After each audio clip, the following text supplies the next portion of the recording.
Bienvenidos una vez más a Un Día con Ángel en esta nueva semana que, si nos atenemos a lo que hemos visto hoy lunes, las cosas van a estar más complicadas que de por sí ya complicado. Antes de entrar al tema de hoy le diré lo siguiente. La mezcla mexicana del barril de la mezcla mexicana de petróleo cerró el viernes a $36.24 y hoy lunes, de acuerdo a la información que proporciona Petróleos Mexicanos, cerró en 33.71. No se espera que haya un repunte considerable, de tal manera que es muy posible que en esta semana el barril de la mezcla mexicana de petróleo ande alrededor de esta cantidad.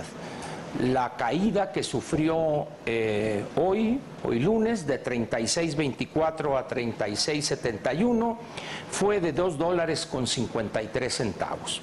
Una cantidad realmente importante, estamos hablando de prácticamente un 7-8%. Sin embargo, hay voces que dicen que no hay que preocuparse por eso, que los fundamentales de la economía están bien, que esos pesimistas que nomás ven una cosa, que la devaluación de hoy tiene causas diferentes a las devaluaciones de hace 20 o 30 años, posiblemente tengan razón en lo que afirman. El único problema es que no atinan a dar en el blanco. Vamos a explicarnos, o a tratar de explicarme. Mire usted, lo que estamos viendo hoy en la parte política y económica es la acumulación de un conjunto de problemas quizá desde hace 20 o 30 años. Sin embargo, hay un elemento que difiere no un poco, sino un mucho de lo que hemos visto hace 20, 30 o quizá 40 años o más. En el mundo de la política, aquellos que se dedican a esta actividad, como dicen en México, de manera profesional, que son algo que en el resto del mundo, o al menos no en América Latina, sino quizá en Europa, en Estados Unidos, Canadá, esta cuestión de, es que es un político profesional, dicen, ¿no? La verdad es que esa expresión o ese término ha sido acuñado en México para dar a entender a aquella persona que vive de la política, que se enriquece como consecuencia de los puestos políticos que ocupa y de su propensión a la sinvergüenzada y a las raterías.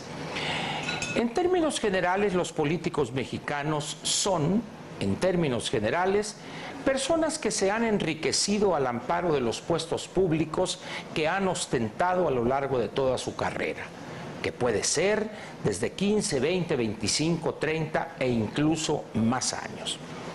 Recordando aquella frase de hoy que es el regreso a clases del profesor Carlos Jan González, que sentenció con una gran dosis de sabiduría y con una gran experiencia práctica en la materia, que dijo que un político pobre es un pobre político.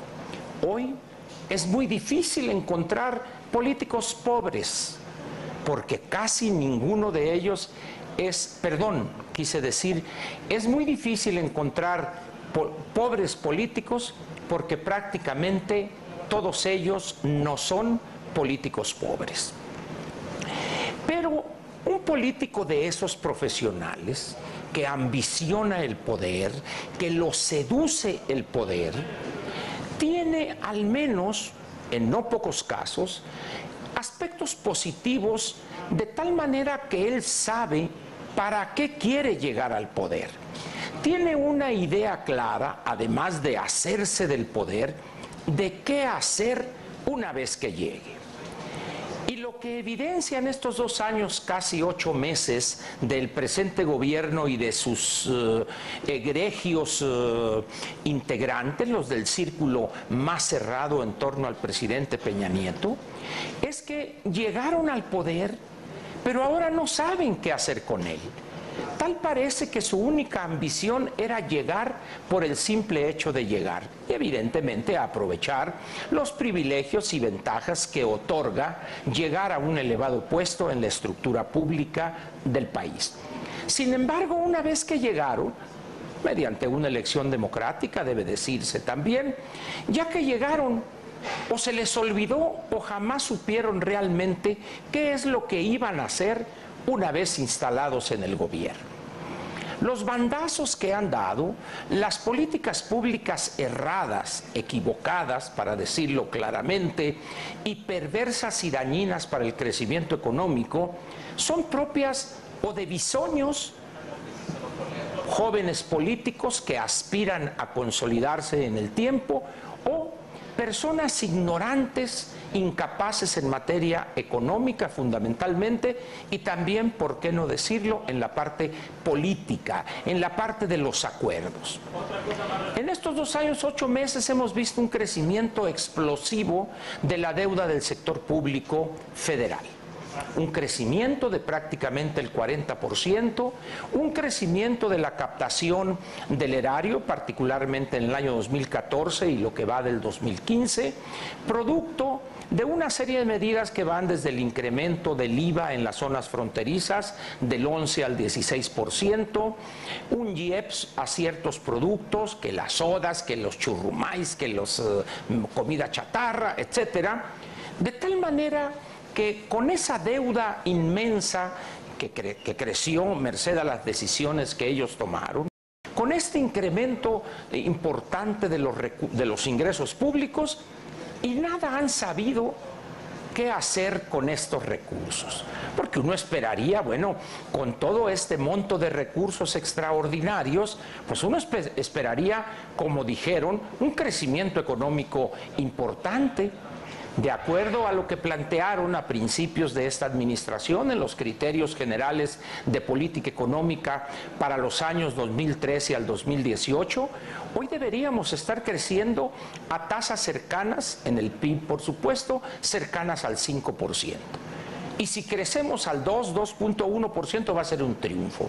De tal manera pues que uno se preguntaría, bueno, ¿qué hicieron con todo ese dinero? Pues, ¿quién sabe? Evidentemente lo dilapidaron, lo despilfarraron. Por eso le afirmo a usted que tal parece que estos jóvenes bisoños no supieron para qué llegaron al poder. Y eso ha traído severos daños al crecimiento económico del país. Hoy estamos ante una situación prácticamente donde la conducción de la parte económica es errática. Se pretende vender una posición triunfalista que no guarda relación alguna con la realidad cotidiana que enfrentan los agentes económicos privados y la estructura económica toda. Yo le comenté a usted el jueves de la semana pasada aquel espectáculo grotesco, casi ópera bufa del subsecretario Portela, y yo pensaba que él solo de su ronco pecho se había aventado a decir todas esas exageraciones triunfalistas sin sustento alguno, pero resulta que el secretario de Hacienda lo acompañó el sábado en su comparecencia o en su plática que les dio a los integrantes de la bancada priista, diputados que se entrarán en funciones el 1 de septiembre, si son los integrantes de la 63ª legislatura, y dijo cosas ahí igual o más exageradas desde el punto de vista de un optimismo ramplón y acedo que las del doctor Portela 2 días antes.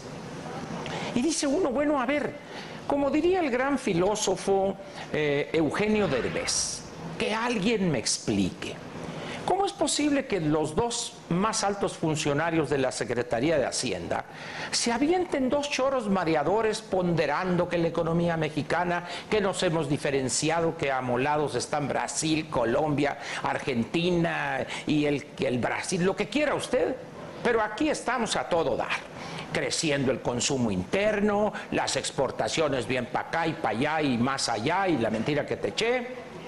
Y luego dicen, bueno, pero nomás vamos a crecer entre el 2 y el 2.8. A ver, o una de dos, o lo que están diciendo de ese tono triunfalismo no tiene sustento y la realidad es la contraria, o se quedaron cortos en el crecimiento. Porque si nos atenemos a ese triunfalismo que ellos lo expresan ufanos, nadie les cree por fortuna, pues deberíamos estar creciendo al 4,5–5%. La verdad es muy otra a la que ellos quieren vender. El país está enfrentando un conjunto de problemas estructurales que no son de ahora. Como dirían en Yucatán, son de vieja data. y utilizar argumentos, no solo ellos, sino sus defensores oficiosos, es que las causas de la devaluación son diferentes a las de los años 70. No olviden ustedes, por eso no les hagan caso a esos aplaudidores de oficio. El problema de una devaluación no está en cuál es el origen de la devaluación, sino en los efectos que tiene en la economía. Hoy, por ejemplo, tenemos una devaluación que para qué le digo que si el 20%, que si el 12% en los últimos meses, o que el 30%, eso no le importa a usted como agente económico privado. Lo que le importa es que si usted elabora un producto que requiere insumos importados, debe usted pagar 25% más por cada dólar para adquirir los inventarios que se van agotando. O si usted contrató deuda en dólares en un determinado momento, tiene que comprar dólares a 17.50 o 17.60 para poder cubrir los compromisos que aquel pasivo generó. Y así sucesivamente. Que la inflación es la más pequeña en los últimos 300 años, sí, pero no olvidemos que la canasta de bienes y servicios con las cuales el INEGI, antes Banco de México, calcula las variaciones en el índice de precios al consumidor, no contiene una serie de bienes y servicios que en un país como el nuestro, donde la clase media está creciendo, adquiere esos bienes y servicios.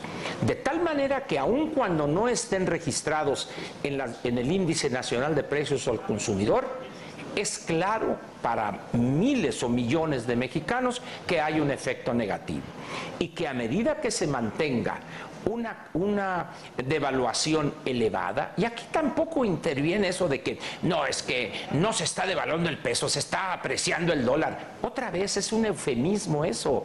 Lo que importa es que para adquirir un dólar hoy en el mercado cambiario mexicano requiere usted 17 pesos 50 centavos.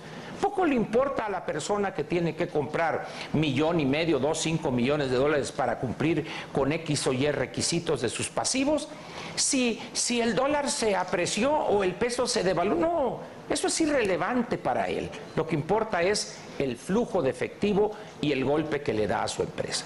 Pero en fin, ahí tiene usted dos posiciones. Por un lado, el triunfalismo acedo y sin sustento de los altos funcionarios de la Secretaría de Hacienda, y por otro lado, la realidad cotidiana, que no fácilmente la pueden dormir ellos con sus choros mareadores.